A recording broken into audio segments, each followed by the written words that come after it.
Hey, it's John with Hilltop Camper and RV. We're at the Fridley location today. It is Christmas Eve, which means our whole team is getting ready to take the week off. So we'll see you after the first of the year. But what it means for the service department is that this massive space that we spent $1.1 million on a couple of years ago so you could get out camping faster is being cleaned. It is not normally like this. It is usually packed with campers, but today everybody's cleaning, clearing out the space. It looks good. You take a look at Chris. Chris is the man. Anybody who knows Hilltop knows Chris and knows that he's regarded as maybe one of the best RV technicians in the country. Who knew he was so good at cleanup too?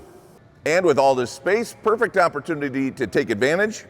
We've got a big lunch going on with our staff, put on by our second and third generation ownership.